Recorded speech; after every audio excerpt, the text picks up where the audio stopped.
Boa tarde a todos. Professor Eder falando, retornando hoje em mais uma videoaula, onde estaremos dando continuidade ao assunto, através do capítulo 3, aula 5, com o tema A Regionalização do Espaço Brasileiro. Então, hoje nós estaremos falando para vocês sobre os conceitos básicos relativos à divisão regional do Brasil atual. Então, o que significa regionalização? Regionalização é a divisão de um território em partes ou unidades territoriais. E essa regionalização, né, ela tem base em alguns critérios. Toda vez que você vai dividir um território em partes pequenas, menores ou unidades territoriais, você vai usar critérios ou de ordem natural ou física, ou critérios de ordem humana e social.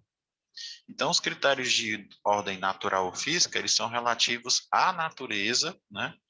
Como o relevo, como o clima dos lugares, como o tipo de plantas, né, de vegetação que pertence aos lugares, ou ordem humana ou social, né?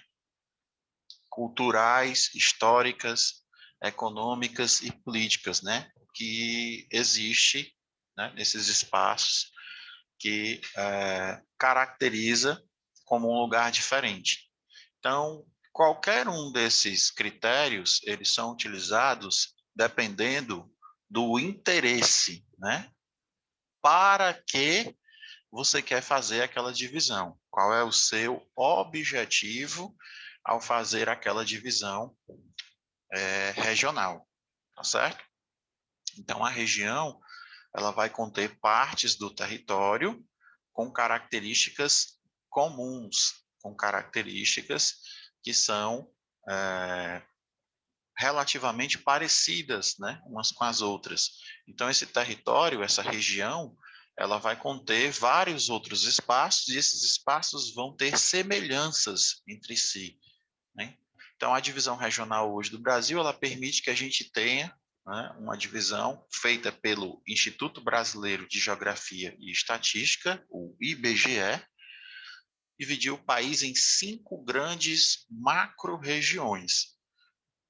Nós temos a região norte, a região nordeste, a região centro-oeste, a região sudeste e a região sul. Tá? Cada uma dessas regiões vai ter um conjunto de estados diferenciado. Então, o norte possui 7 estados, nordeste 9 estados, o centro-oeste 3 estados, o sudeste 4 e o sul 3 estados também. Foi usado um critério para fazer a divisão do país nessas 5 grandes regiões, né? E o critério foi utilizado foram os limites dos territórios. Então, a gente vai ter aqui, compondo a região norte, né, os estados do Amazonas, Acre, Amapá, Pará, Roraima, Rondônia e Tocantins. No nordeste, nós vamos ter os estados do Maranhão, Piauí, Ceará, Rio Grande do Norte, Pernambuco, Paraíba, Alagoas, Sergipe e Bahia.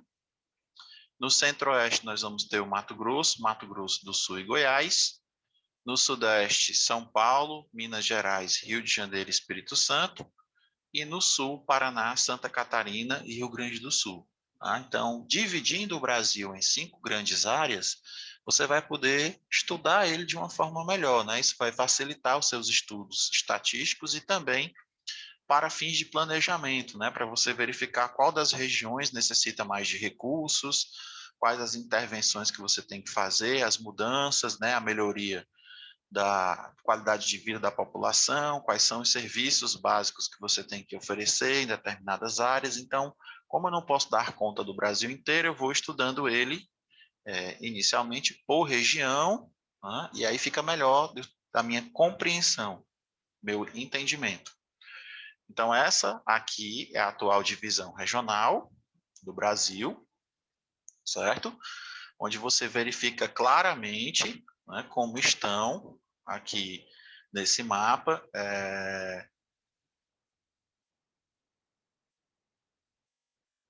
distribuídos os estados, tá? Então, aqui você vai ter a região norte, né? Essa região aqui, que segundo a legenda do mapa, está na cor verde, com esses 7 estados, que já foram citados anteriormente, né? E começa aqui exatamente nessa região do estado do Acre. Depois nós vamos ter o Amazonas, tá? Roraima, Rondônia, Roraima, Pará, Amapá e o Tocantins como os principais estados componentes dessa região, ok? Então, essa aqui é a maior região do país atualmente em tamanho, né? São quase 45% do território nacional. Em seguida, a gente vai ter aqui a região Nordeste, na cor laranja, que é a região que tem mais estados, né? São 9 estados no total, tá? Onde a gente tem Maranhão, Piauí, Bahia, Ceará, Rio Grande do Norte, Paraíba, Pernambuco, Alagoas, Sergipe, tá? Em seguida, nós vamos ter o Centro-Oeste, com apenas 3 estados, que é o Mato Grosso do Sul e Goiás. Dentro do estado de Goiás, nós vamos ter o Distrito Federal, onde fica Brasília, né, que é a capital do nosso país. E aí nós vamos ter esses 4 estados aqui compondo a região Sudeste, tá? Que é Minas, São Paulo, Rio de Janeiro e Espírito Santo, que é a região, uma das regiões mais ricas do Brasil. E, por fim, nós vamos ter a região Sul, com os estados do Paraná, Santa Catarina e Rio Grande do Sul, que é uma das regiões mais frias do nosso país. E essa, então, seria a nossa divisão regional, feita pelo IBGE, tá? E que é a atual divisão do nosso país. Nosso país está dividido dessa maneira, dessa forma, nesse sentido, como foi passado para vocês agora. Mas nós temos outras regionalizações, tá? Que é a de complexos regionais. Essa regionalização, ela não é oficial, tá? Ela foi feita em 1967 pelo geógrafo Pedro Pinchas Geiger, e ela é baseada em critérios econômicos dos espaços geográficos, certo?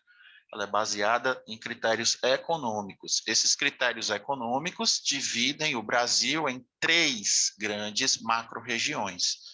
Então, nessa regionalização, você não se preocupa com o limite dos estados, onde começa e onde termina outro estado, tá certo? Você vai se preocupar com os critérios relacionados à economia, né, desses espaços, as atividades econômicas que são realizadas nesses espaços. Por isso que, em vez de 5 regiões, nós só vamos ter 3 regiões, a Amazônia, o Nordeste e o Centro-Sul, conforme vocês vão visualizar aqui no mapa. Tá? Qual é a diferença, então, professor, dessa regionalização aqui? Essa regionalização aqui, ela vai pegar estados que antes pertenciam a uma outra região e agora pertencem a uma região posterior, tá certo? Então, a gente vai ter aqui, na região da Amazônia, que na regionalização anterior era chamada de região norte, nós vamos ter a inclusão do estado do Mato Grosso, né, que pertencia à região centro-oeste, e uma parte do estado do Maranhão, ok? Na regionalização atual aqui, no Nordeste, nós vamos ter a inclusão da parte norte do estado de Minas Gerais, que não pertencia à regionalização anterior. E o Centro-Sul é como se fosse uma união do Centro-Oeste, Sudeste e Sul, tá? Com exceção do Mato Grosso, do norte do Mato Grosso, que a gente está aqui incluso na região da Amazônia, né? E parte aqui dos estados do Maranhão, do Piauí, da Bahia, que estão inclusos, tá? E até mesmo do Tocantins, que estão inclusos nessa regionalização também, ok? Então, nós vamos ter apenas 3 regiões, né? Essa aqui, a Amazônia, essa aqui, o Nordeste, e essa última, o Centro-Sul do nosso país. Ok, gente? Seguindo, então, pessoal, nós vamos para a nossa última forma de regionalização, que é a regionalização por meio técnico-científico informacional. O que é isso? As regiões estão divididas pela quantidade de recursos técnicos e informacionais que elas possuem, ou seja, sistemas de computador, tá? nós vamos ter redes materiais e redes imateriais, né? As redes materiais são aquelas que transportam mercadorias e as redes imateriais, aquelas de telefonia e internet. Então, nós vamos ter aqui 4 regiões: a região amazônica, a região nordeste, a região centro-oeste e a região concentrada, tá? Qual é a diferença, então, dessa regionalização, professor? Nós vamos ver aqui, né, que nessa regionalização, uma das principais mudanças que vão aparecer aqui, exatamente, é o estado do Tocantins, que vai estar aqui incluso nessa região centro-oeste, ok? Que na regionalização anterior ele pertencia a essa região aqui, que é a região norte, ok? Os demais estados estão praticamente em sua configuração original, né? Nós vamos ter aqui todos os estados do Nordeste fazendo parte dessa região, todos os estados aqui do antigo Sudeste fazendo parte dessa região e todos os estados do Sul fazendo parte dessa região. A diferença aqui é que nós, em vez de ter 5 regiões, nós vamos ter 4 regiões. Nós vamos ter essa chamada região concentrada, que é uma junção do Sudeste mais o Sul do país, né? Toda essa região aqui, essa área de 7 estados está unida em uma única região, porque aqui o critério são os sistemas informacionais que possuem cada uma dessas áreas. Ok, gente? Então, com essa informação, a gente finaliza o nosso conteúdo de hoje, tá? Eu agradeço pela atenção de todos. Vai ser enviado, então, uma atividade para que vocês possam resolver. Vocês fazem a atividade no caderno de caneta e, se forem responder a lápis, com lápis escuro, o máximo possível, para a gente poder visualizar na foto, certo? Não esqueçam de colocar as informações como nome, turma, série, a data da atividade e a página dessa atividade que você está resolvendo no momento, tá certo? Então, a gente pede para que vocês não esqueçam essas informações para que a gente possa, então, fazer a correção correta das atividades. Agradeço, então, pela atenção, desejo a todos uma boa semana, bons estudos, e a gente se encontra, então, na nossa próxima videoaula. Um abraço a todos.